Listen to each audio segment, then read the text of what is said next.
Hai teman-teman, selamat datang di channel Cerita Syafa.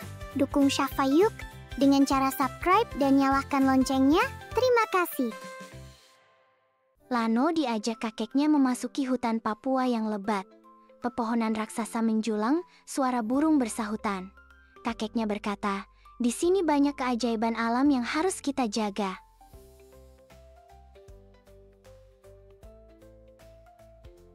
Di atas dahan tinggi, seekor cendrawasih jantan menari anggun. Bulu-bulunya berkilauan tertimpa cahaya matahari. Lano terpukau menyaksikan keindahan burung surga itu. Sayapnya mengepak lembut, melodi alam mengiringi tarian. Lano tersenyum, mengagumi pesona alam yang memukau hatinya.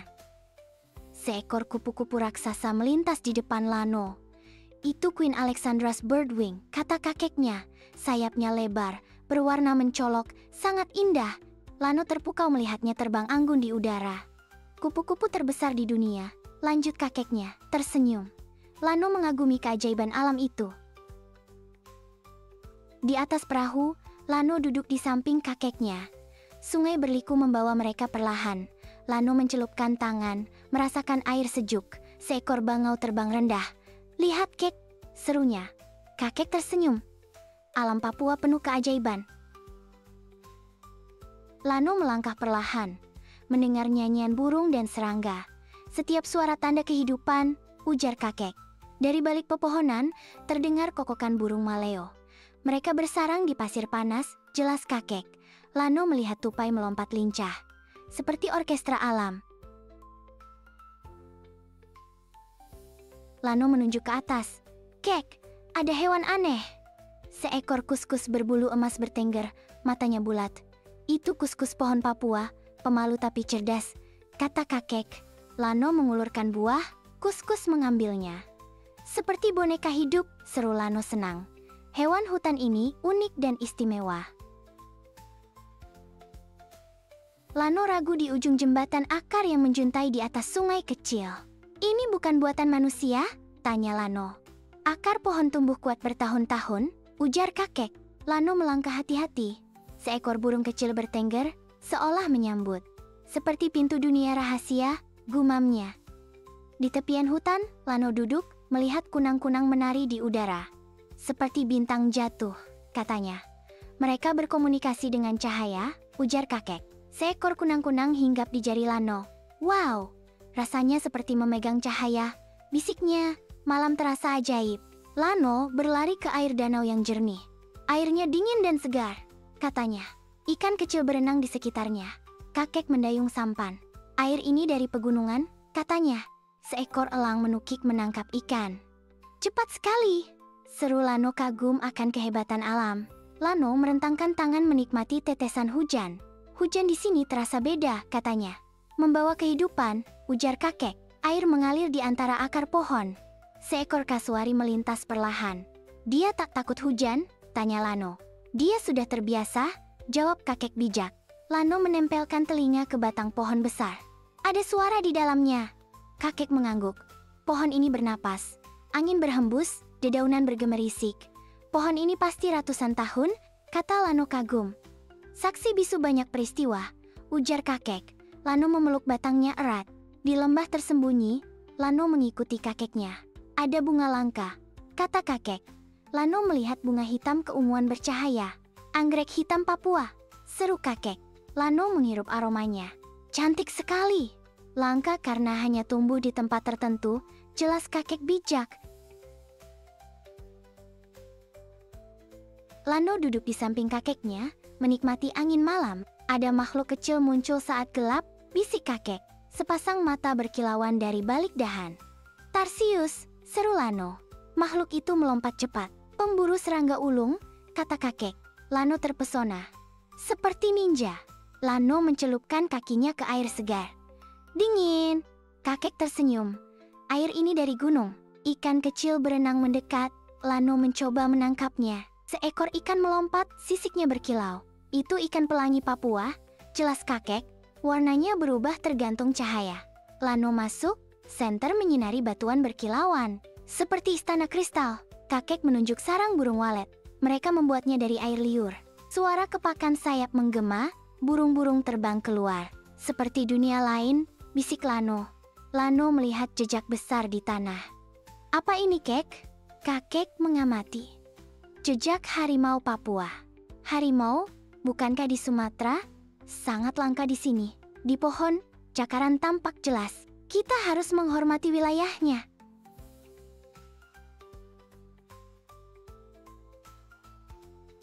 Di atas pohon, burung menari, bulunya berkilauan. Cendrawasih, seru Lano.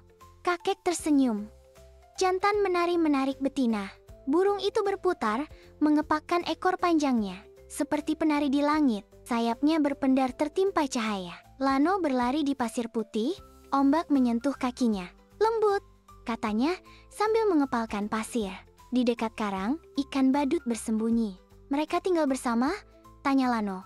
Saling melindungi, jelas kakek. Seekor kepiting mengintip dari batu. Kakek menunjuk batu besar di laut. Itu pemuda yang dikutuk. Lano mengamati. Seperti wajah seseorang. Dia menunggu kekasihnya kembali. Ombak menerjang batu, percikannya berkilauan. Apa dia akan bebas? Kisah ini tetap misteri. Di bawah bulan, penyu belimbing menyeret tubuhnya ke pasir. Pelan, ia menggali lubang dan mulai bertelur. Berapa banyak, Kek? Ratusan, tapi sedikit bertahan. Penyu selesai dan kembali ke laut. Air berkilau saat tubuhnya menghilang. Lano menyelam di antara terumbu karang berwarna-warni. Pemandu menunjuk.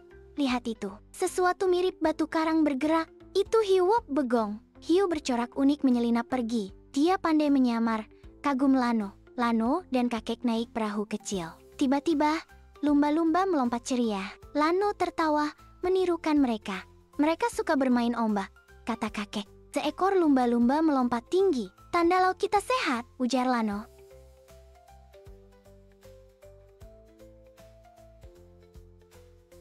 Langit biru membentang luas di atas pegunungan. Seekor elang Papua terbang gagah. Sayapnya membelah angin. Lano mengangkat tangan, membayangkan dirinya bisa melayang setinggi itu. Elang ini membaca arah angin dengan sempurna. Kata kakek, di dasar laut, dugong besar perlahan mengunyah lamun hijau. Arus lembut menggoyangkan rumput laut di sekelilingnya. Lano ingin mendekat, tapi pemandu berbisik. Dia pemalu, jangan membuat gerakan tiba-tiba. Dugong naik ke permukaan, menghirup udara, lalu kembali menyelam. Di perairan jernih, ikan parimanta raksasa melayang anggun. Sayapnya bergerak perlahan seperti tarian bawah laut. Wow, dia seperti burung di dalam air, seru Lano, kagum. Sinar matahari menembus air, menciptakan kilauan di tubuh manta yang megah. Senja mulai turun saat kepiting kelapa besar merayap di pohon. Kapitnya kuat, menjatuhkan kelapa ke tanah. Dia bisa membuka kelapa dengan mudah, ujar Lano. Kepiting itu memecahkan kelapa, lalu mulai menikmati isinya. Di dasar laut yang berpasir putih, bintang laut biru berkilauan. Lano mengambilnya sebentar, mengagumi keindahannya. Semua makhluk punya tempatnya sendiri, kata kakek.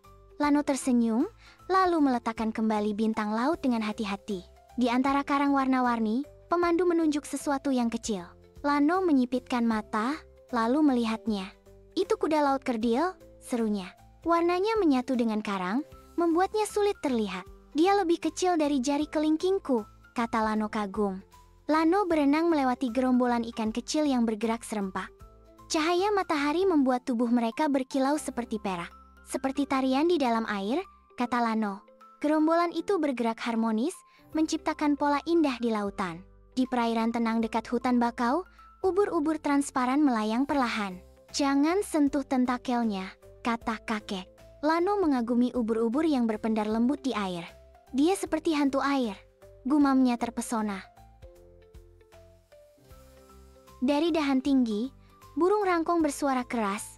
Kok, lihat paruhnya yang besar dan cerah, ujar kakek. Burung itu membawa buah dalam paruhnya, lalu terbang ke pohon lain. Mereka penyebar biji. Tanpa mereka, hutan bisa kehilangan pohon besar, jelas kakek. Di tengah hutan, pohon raksasa berdiri megah. Akar-akar besarnya menjalar kuat. Pohon ini lebih tua dari kakek, kata kakek sambil tersenyum. Lano menyentuh kulit pohon kasar itu. Dia seperti kakek tua yang bijak. Benar, dan dia rumah bagi banyak makhluk hutan, kata kakek. Di tengah hutan, Lano melihat anak-anak suku asli bermain dengan busur kecil. Mereka mengajaknya mencoba. Lano menarik busur, tapi meleset. Anak-anak tertawa, lalu mengajarinya teknik memanah. "Ini cara kami berburu," kata seorang anak. Semak-semak bergerak. Seekor kasuari besar muncul. Lano terkejut melihat burung berkepala biru dengan tanduk unik. "Jangan mendekat," bisik kakek. Kasuari bisa menendang kuat. Kasuari melirik sebentar, lalu berjalan menjauh dengan anggun. Dari kejauhan, Lano dan kakeknya mendengar gemuruh air terjun. Mereka tiba di tempat itu dan terpesona melihat pelangi kecil dalam percikan air. "Seperti surga tersembunyi," seru Lano, lalu mencelupkan kaki ke dalam air yang dingin. Lano melihat sesuatu melompat di antara pohon. "Kanguru?" tanyanya. Kakek tertawa. "Itu kanguru pohon. Mereka berbeda dari kanguru Australia." Kanguru itu menggigit daun, lalu melompat lagi ke dahan lain dengan lincah. Lano berjalan di atas jembatan kayu kecil, melihat kepiting bersembunyi di akar bakau. "Hutan bakau melindungi pantai dari ombak besar," kata kakek. Seekor ikan melompat. "Itu ikan gelodok, bisa hidup di air dan darat." Pria suku naik ke pohon, menggunakan asap untuk menenangkan lebah. Lano melihat mereka mengambil madu dengan alat tradisional. "Ini madu hutan yang kaya manfaat," kata kakek, memberikan setetes madu. "Manis sekali," seru Lano senang. Malam itu, suku setempat mengadakan tarian adat di sekitar api unggun. Lano ikut menari, merasakan kehangatan budaya Papua. "Alam memberi segalanya, kita harus menjaganya," kata kepala suku. Lano mengangguk, memahami pesan itu. Telur penyu yang dilihat Lano sebelumnya menetas. Ratusan bayi penyu merangkak menuju laut. Lano dan kakeknya melindungi mereka dari burung pemangsa. "Pergilah, tumbuhlah besar, dan kembali ke pantai ini," kata Lano sambil melihat penyu menghilang di ombak. Di malam gelap, Lano duduk di samping kakeknya, melihat kunang-kunang berkelip. "Seperti bintang yang turun ke bumi," kata Lano. Kakek tersenyum. "Setiap cahaya kecil punya perannya sendiri, seperti kita di dunia ini." Di atas bukit, Lano dan kakeknya melihat keindahan Papua. "Aku ingin jadi penjaga alam," kata Lano. Kakek menepuk bahunya. "Mulailah dari hal kecil, ajarkan ke orang lain." Mereka tersenyum, menikmati matahari pagi yang menyinari Papua. Terima kasih teman-teman telah menonton cerita Syafa Channel. Jangan lupa like, comment, share, and subscribe ya. Terima kasih.